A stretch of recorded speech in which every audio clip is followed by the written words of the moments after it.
would have loved to introduce the next speaker as the tallest man in Goa 2022. Maybe Menno, if you can stand up, then you will prove that. Right. Menno Kluin, US Chief Creative Officer from Denso. That alone should give him a round of applause.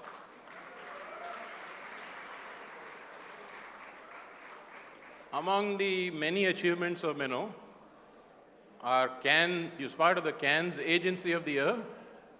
He was part of the team for the Clio Award Agency of the Year. He was part of the team that did the ACD New York Agency of the Year and the Young Guns Agency of the Year. And if that was not enough, there's something very interesting about Menno.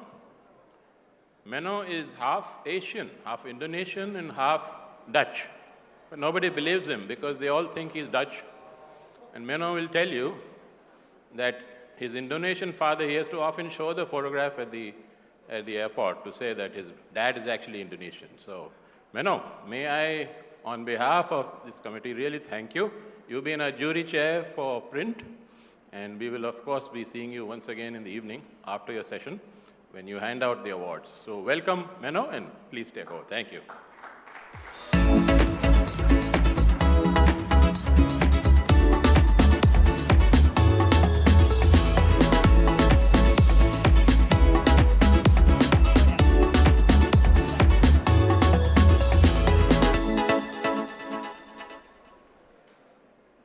Hello, everyone.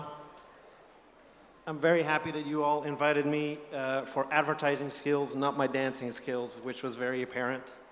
But yeah, very happy to be here. Thank you for having me. It's been a great festival already, and everybody is just so vibrant and enthusiastic and very hot as well.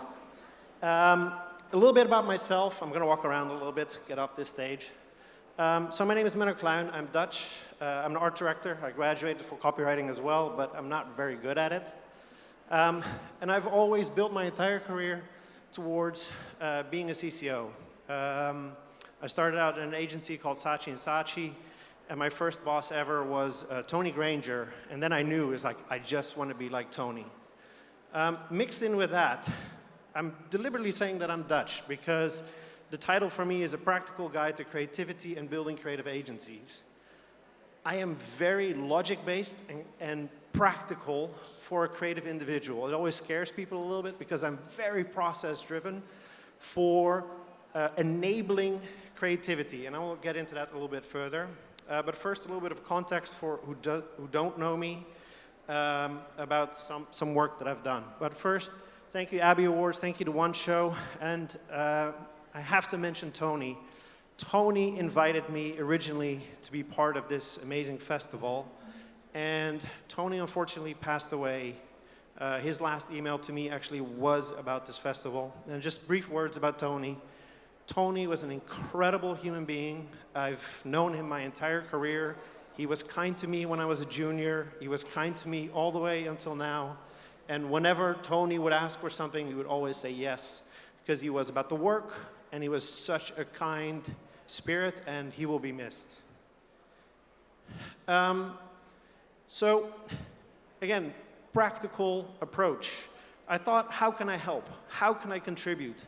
How can I bring something to Goa that is practical and that you can take things from, so you can just take it in and, you know, take some key learnings, take a couple of things and use it in your agencies. So I consider myself a specialist in building creative departments and changing agencies. I don't even necessarily consider myself an art director anymore. I don't even necessarily consider myself 100% a creative anymore, because it's so many things combined into one role. So again, this is how it started. This is a long, long time ago. I don't think I even do these types of things anymore, but maybe people that have been in the business a little bit longer will remember these.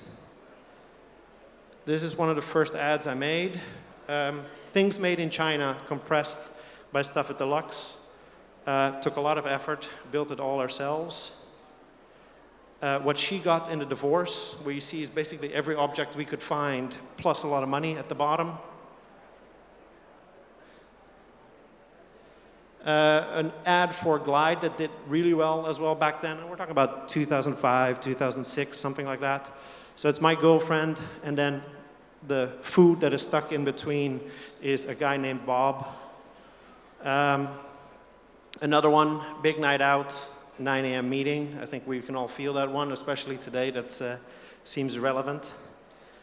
But yeah, very traditional, very old-fashioned in a way, but still, like, I still love these ideas, right? They still kind of like make me smile when I see them. Also an old one. This was the first lion for P&G ever. It was a bronze one, and it took a lot of effort to kind of like put this all together. It looks simple, but to make it quite right and interesting and resonate took a lot of effort. It's funny, we took the neck from one of my best friends. We took a picture of the neck because we didn't like the neck from the model. I think I have to go a little faster. Next one is Oreo. I've worked on Oreo for the last 5-6 years now, really built it up. Amazing client, amazing brand, of course, and this is one of my favorites that we've done with them over time.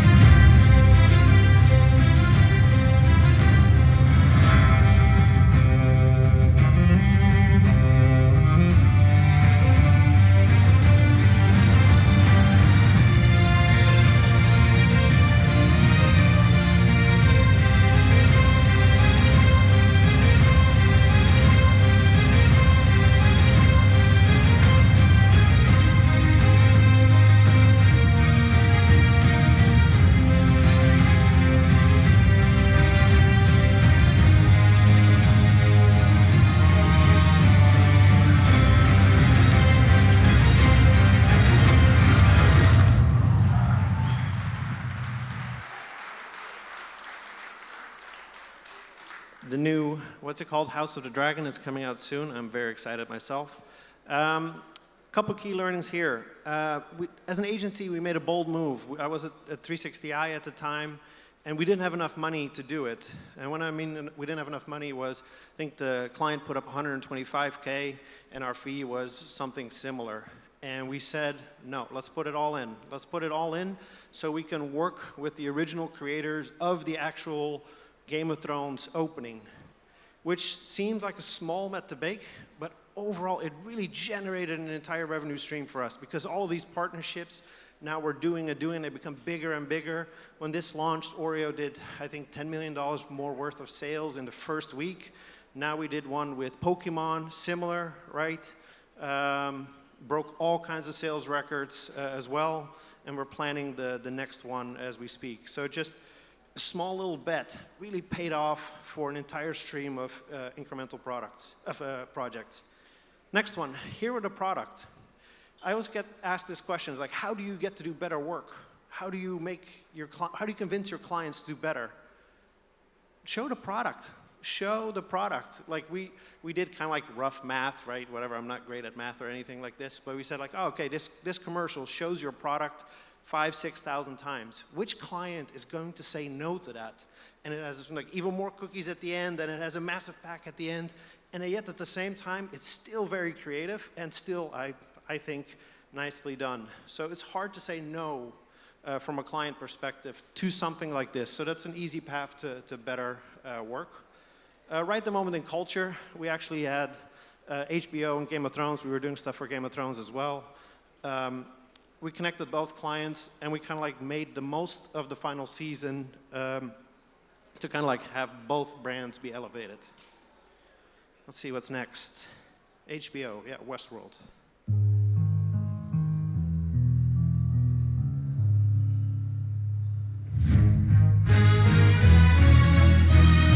As the second season of Westworld came to an end, HBO wanted to give fans a reason to talk about the show even when it wasn't on air. So we created The Maze, a fully immersive Amazon Alexa voice game that allowed fans to navigate Westworld using only their voice.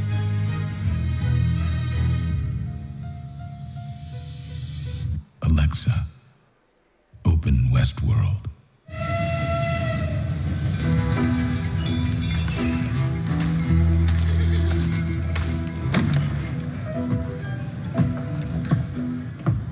You're much of a rind on you. Not that one, Clem. They're here for something else. You must be here to play the game. With 36 voice actors, 11,000 lines of script, 60 player-generated paths, 32 ways to die, and 2 hours of unique gameplay, The Maze is the most ambitious and immersive voice game created to date. It was produced with the show's creators and talent Jeffrey Wright and Angela Serafian.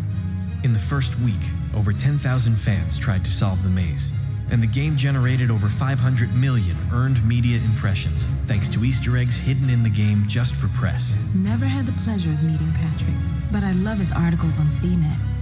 The Maze pushes the boundaries for voice device content, bridging the gap between new technology and the oldest form of storytelling. To play and explore Westworld for yourself, simply say, Alexa, open Westworld.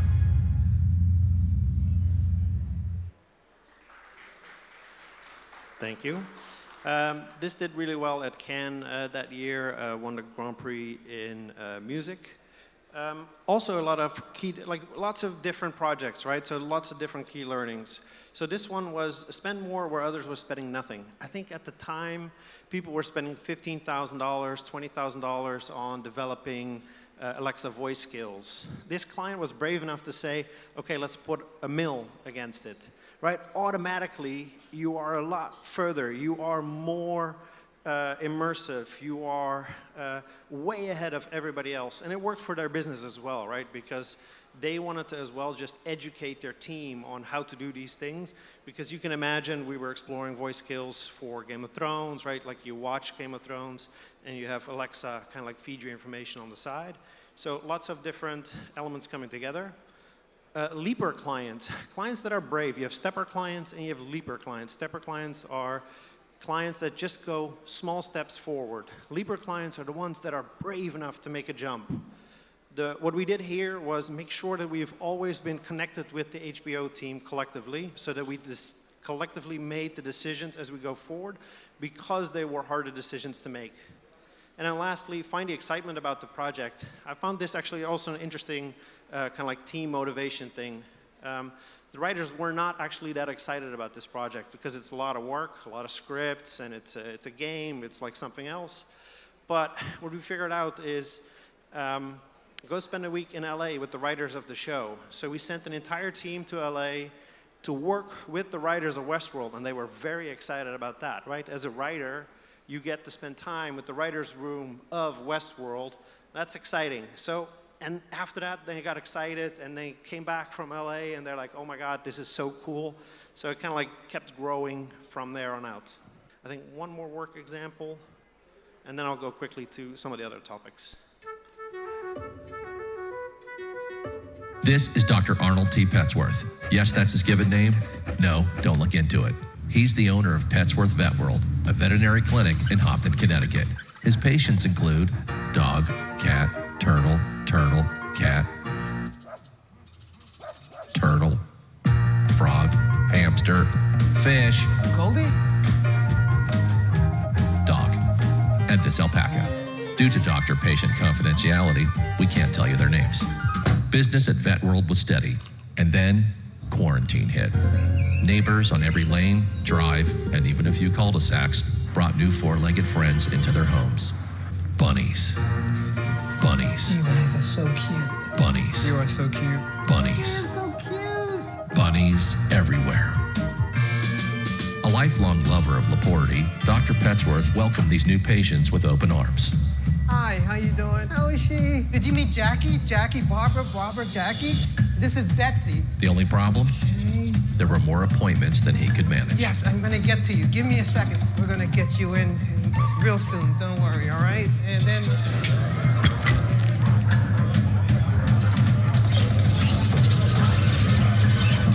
That's when Dr. Petsworth turned to his American Express business card, which offers spending potential that's built for his changing business needs. He decided to hire a new assistant, Julio, who's actually more of a bird guy. But that's just between us. And with spending power built for business purchases, he used his card to furnish a new exam room with extra tail space. Together, Dr. Petsworth, Julio, and American Express Business made sure all the pets of Hopton got the love and care they deserved. All right, Julio, man, that was great, man.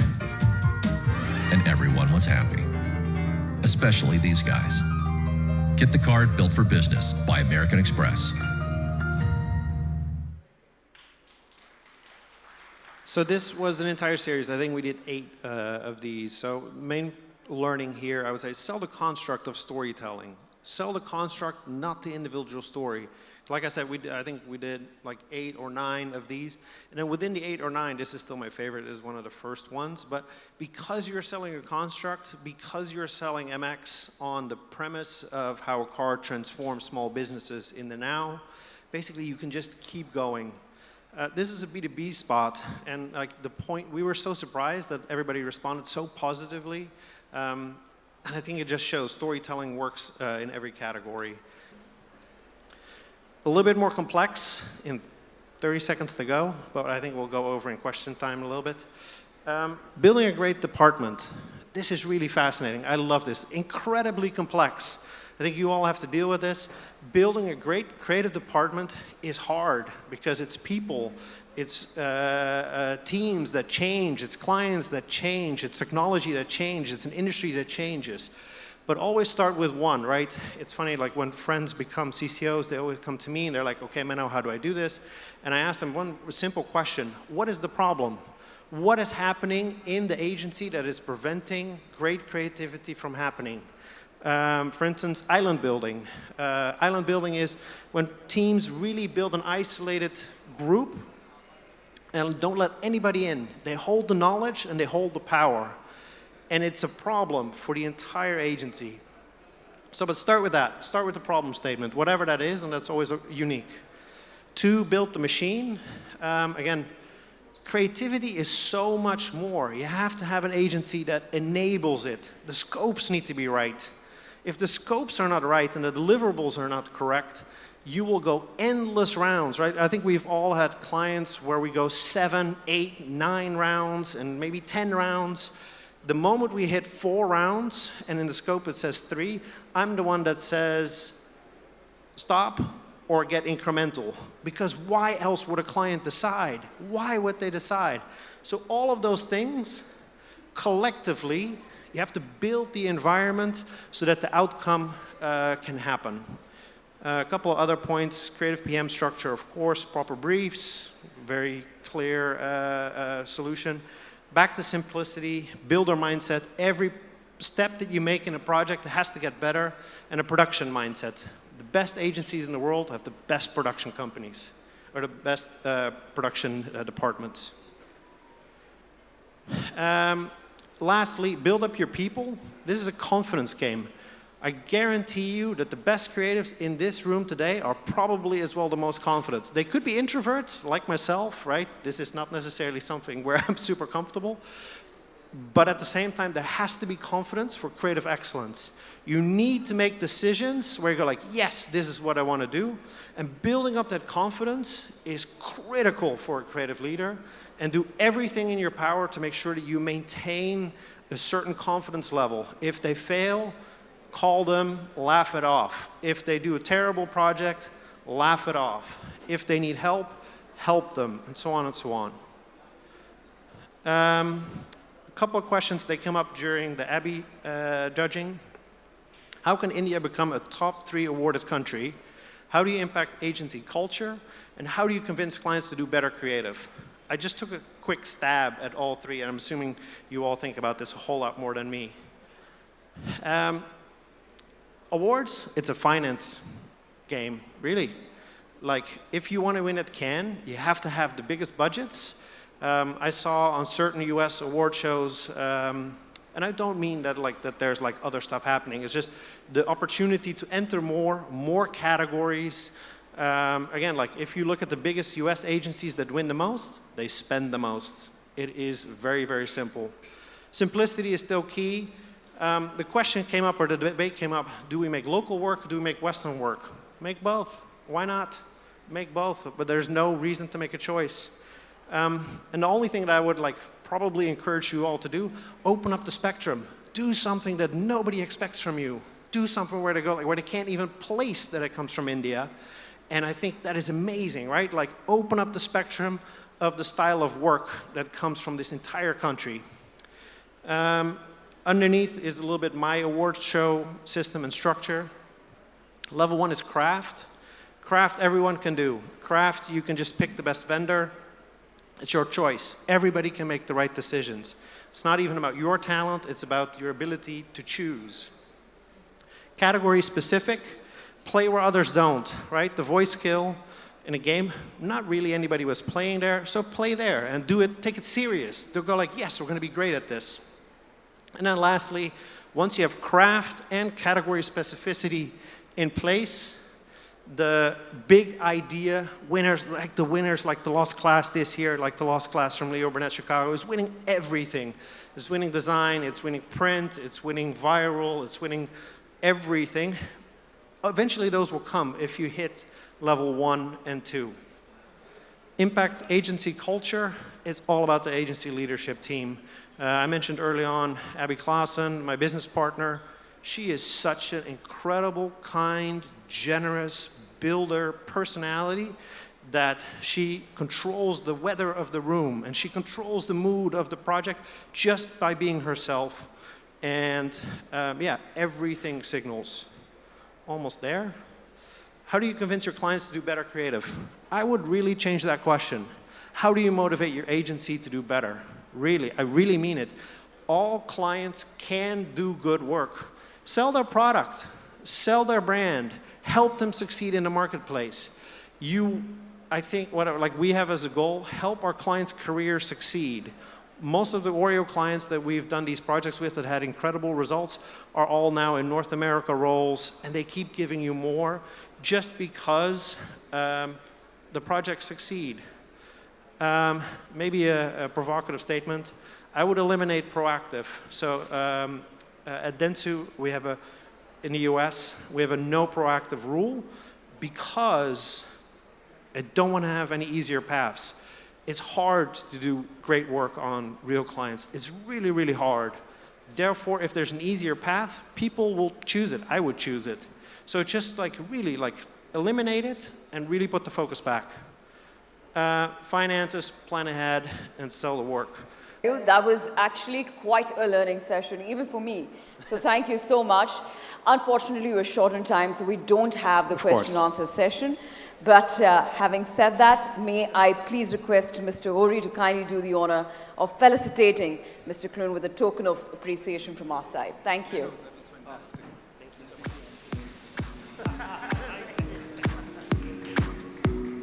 Oh, wow. Thank you so much.